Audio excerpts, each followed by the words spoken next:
you were at the Taylor Swift Travis Kelce wedding. That's true. Okay. Did you officiate the wedding? What are you doing there? Well, I wondered that as well when we got actually, it's a funny story. If you have a few minutes. I got all the time in the world for this. Okay. So, I don't know, it was February or March. I got this text that said, this is from Taylor and Travis. I promise it's not spam. No way. And I deleted it. Well, that's what I would have done. Yeah, 100%. Yeah. Now I know Travis fairly well. And, a couple days later, it comes in again, from Taylor and Travis. I promise this isn't spam. And it just kept coming in. And eventually I blocked the number. How many other people did that? Well, that's where the next part of the story. About a few weeks, maybe a month at most before the wedding. So if the original one came out in February, this was in June. My phone rings. It's Travis. And he goes, "Hey, JT, you're like one of the only people that hasn't responded to the wedding invitation.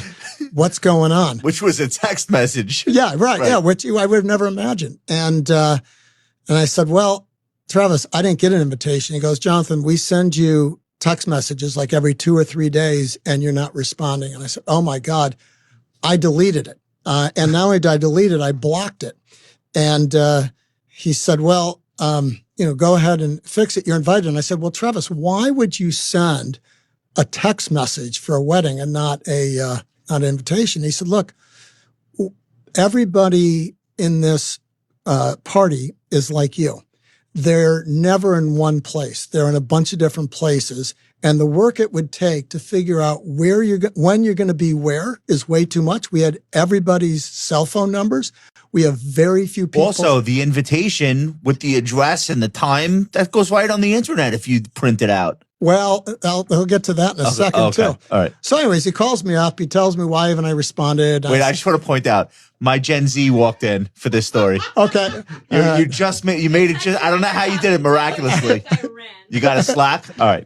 Continue. So then I said, okay. And then I said, "What number is it from?" And he tells me the area code. He couldn't remember the rest of it. So I'd never looked at my blocked numbers before in my life. So it took me half an hour to figure out to do it. I had, like you guys, I've blocked thousands, probably tens of thousands of numbers, and I had hundreds from that code. So I call him back. I said, "Travis, I have no idea which one it's from."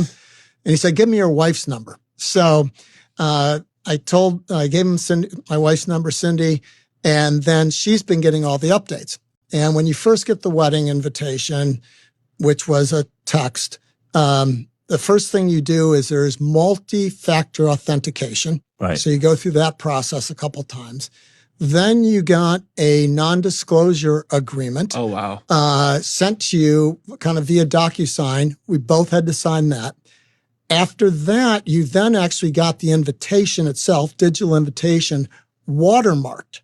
So it says you can't forward it to somebody. It says Jonathan and Cindy Thomas in the background. So if you took a shot, screenshotted it, shared, everybody would know who it was. I won't get into the details of the NDA, but it had teeth. Let's just put it that way.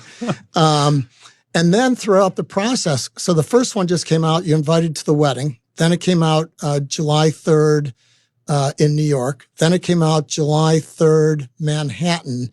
And it wasn't until 4 a.m. on the day of the wedding where we got the exact location. That it's Madison Square Garden. Yes. Yeah. Okay. So I don't want you to break your NDA. Can you just tell me, did you have fun? It was amazing. Did Cindy have fun? Everybody had fun. I will tell you this.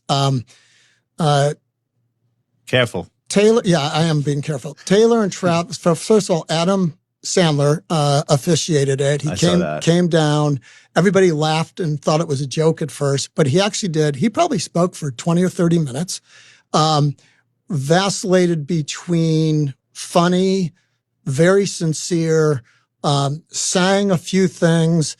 But Adam Sandler sang? Yes. He sang during his officiating process. As one does. Right. Yeah. Yeah.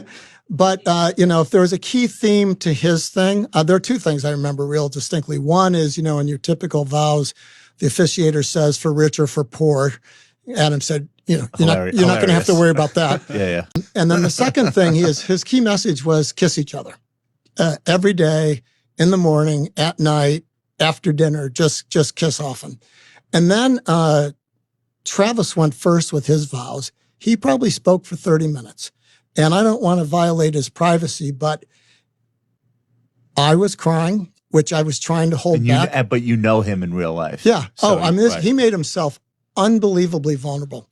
I was sitting there crying and I was trying to hold it back until I look around and there's all these 300-pound men from the football business crying as well. And so I felt really comfortable just kind of let go on it. I mean, it was very, very powerful.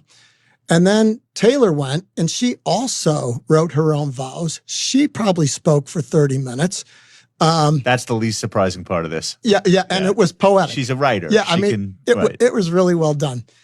And then the last thing I'll tell you about the wedding are two things that were really incredible.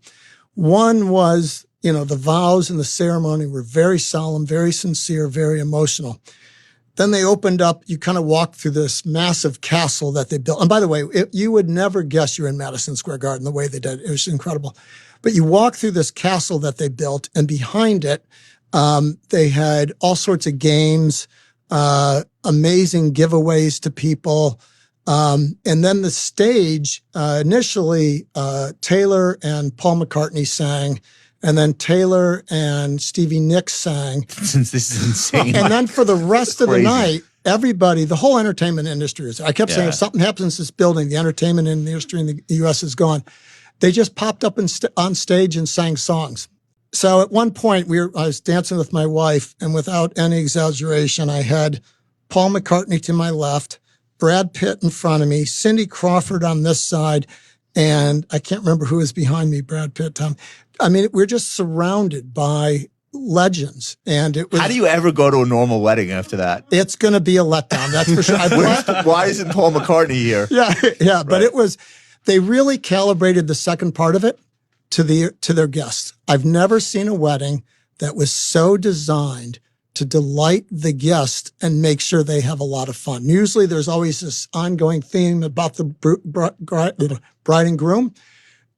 For them, the ceremony was very much about them. Once you went through that castle, it was all about the guests, and they went over the top to make sure everybody had a great time. That's really cool. What a story. That's really cool.